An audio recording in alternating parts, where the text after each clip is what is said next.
Senator Katie Britt of Alabama, member of the Appropriations Committee, heading up the effort for Republicans in a big way. Good morning, Senator. Thank you for your time.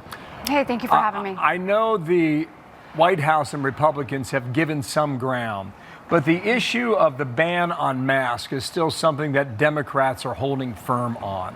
If you concede on that issue, is this done? You know what, Bill, unfortunately, it's been 48 days since we passed the last CR, and yet in that 48 days, we haven't had Democrats sit down with us one time. Look, I know I have colleagues on the other side of the aisle that want to find a pathway forward, and what I would encourage them to do is get in a room with us and actually have that conversation. Bill, you can't say you want to rein in ICE, but yet not come to the table to do it. Every one of my Democratic colleagues know that ICE and CBP continue to operate. They're just not operating with the guardrails that they say they want. So I would think if they were actually being honest about what they want to see happen, they'd come to the table and talk about that. I mean, think about this. You have TSA officers and agents that are going without a paycheck, Democrats that are grandstanding, but yet refuse to get in a room with Republicans. So look, I'm going to continue to work on that. I feel hopeful that we'll have an opportunity to sit down with Democrats. And I genuinely believe, Bill, that if we sit down with them and start that dialogue, we'll find a pathway forward. And that's what we owe to the American people. And it's certainly what we owe to every single person in DHS that raised their hand to protect our country. We've talked to some of the agents that talk about anxiety and despair, and I imagine that grows by the day. Chuck Schumer, meanwhile, would say exactly the opposite of what you just said there. Here's Chuck Schumer on that. They're not getting serious. The key issues of warrants, when you bust in someone's house, the key issue of identity of police and no masks, they haven't budged. Your response on that?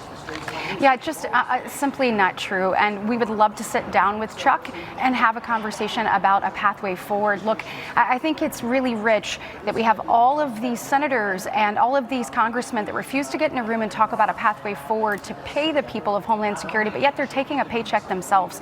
I think now's the time to get serious about that as well. I don't think members of Congress should be taking a paycheck if members or if people who have stepped up to serve our nation in any capacity aren't getting one themselves. So I'm hopeful that we can find a pathway forward. I know that it took them 18 days to send us back essentially the exact same offer we received from them a month later. So let's get in a room, Bill. Let's talk about it. There is absolutely a pathway forward. And you even saw some of that yesterday from the soon-to-be Secretary of Homeland Security, Markwayne Mullin.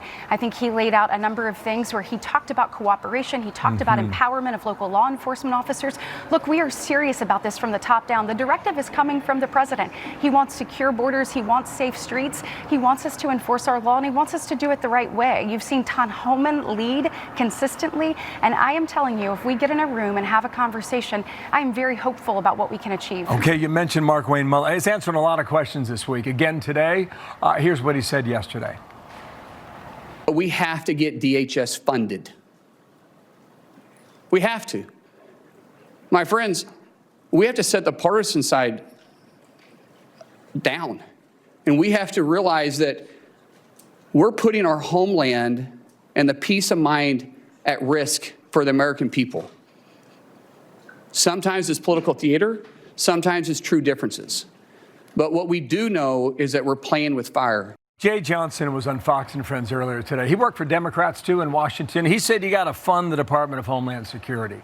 Simply stated, he put it out there. You have said several times during this conversation that you want to sit down and talk.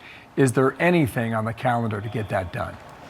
You know, Bill, stay tuned on that. I think obviously what you saw from Markwayne yesterday was exactly right. Politics have to be put to the side. We owe it both to the men and women who are serving in DHS, but importantly to the men and women of America that we need to keep safe and secure.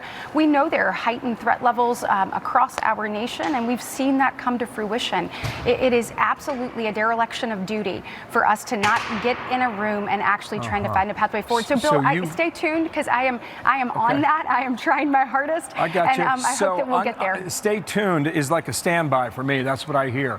Is that Okay. possible today? There's some sort of breakthrough, yes or no, on that? Well, we are working really hard. I mean, you're seeing what's happening to TSA officers have gone without pay now for over 70 days. When you look at the first Democratic shutdown, the longest ever, and then now. So, I mean, if you were to ask our Democratic colleagues, I'm not sure how they can continue to allow that to happen without at least getting in a room and trying to figure out a pathway forward, Bill. So I'm going to stay on that. You got it. We'll be in touch and we'll find out when that happens. Katie, Britt, Okay, thank you for thanks. your time. Thank you. Thank you.